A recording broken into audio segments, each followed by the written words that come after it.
Թրամփի ազդարարած խաղաղության հաստատումից ի վեր Գազայում ավելի քան 100 մարդ է սպանվել։ Անկլավում իրավիճակը կտրուկ տարբերվում է Շարմ էլ-Շեյխի գագաթնաժողովի ջերմ ու բարի մթնոլորտից։ Իսրայելի ավիացիան նոր թափով է սկսել ռազմական գործողությունները, շարունակելով պնդել, որ հրադադարն առաջինը խախտել է Համասը։ Գազայի բնակիչների մղձավանջը վերադարձել է, նոր ինտենսիվ հարվածներ ու ավերածություններ։ Մոտ 10,000 մարմին մնում է փլատակներում, կոչ ենք անում արագացնել անհրաժեշտ որոնողական սարքավորումների մատակարարումը, օրական հազարավոր քաղաքացիներ կապ են հաստատում մեր արտակարգ իրավիճակների աշխատակիցների հետ, օգնություն խնդրելով իրենց ընտանիքների անդամներին փլատակներից դուրս բերելու համար։ Փրկարարները թեպետ դեպքի վայրում են, այնուամենայնիվ տարակուսած են, չգիտեն ինչ միջոցներով փրկել մարդկանց։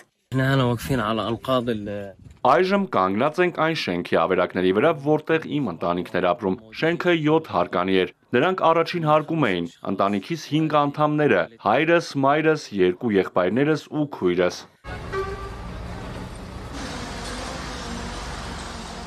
Նոր ավերածությունների ֆոնին Գազայի բնակիչները դժվար մարտահրավերի առջև են կանգնած։ Ավերիչ պատերազմի հետևանքով ամբողջ անկլավում կուտակվել է ավելի քան 70 միլիոն տոննա շինարարական աղբ։ Իսրայելցի պատանդներին վերադարձնելուց հետո Թել Ավիվն այլևս չի կաշկանդվում պատերազմը շարունակելու համար։ Հակամարտությունը նոր թափով վերսկսել Բիբիին հրահրում են իսրայելցի նախարարները։ Նեթանյահուն ոչ միայն լայնածավալ ագրեսիայի է անցել, այլև դադարեցրել է հումանիտար օգնության մատակարարումները Գազա։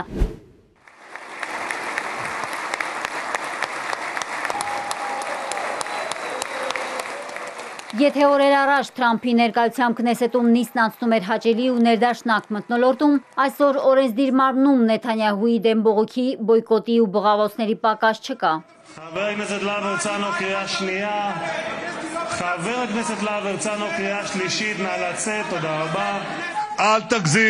Մենք վերականգնվել ենք որպես մեծ տերություն։ Ամբողջությամբ համաձայն ենք ԱՄՆ նախագահի դիրքորոշման հետ, որ Համասի ռազմական հզորությունը կոչնչացվի։ Եթե ես լսեի նրանց, ովքեր կոչ էին անում դադարեցնել պատերազմը, Իսրայելը կկրեր ջախջախիչ պարտություն եւ ամբողջ երկիրը կմոխրանար միջուկային ծխի մեջ։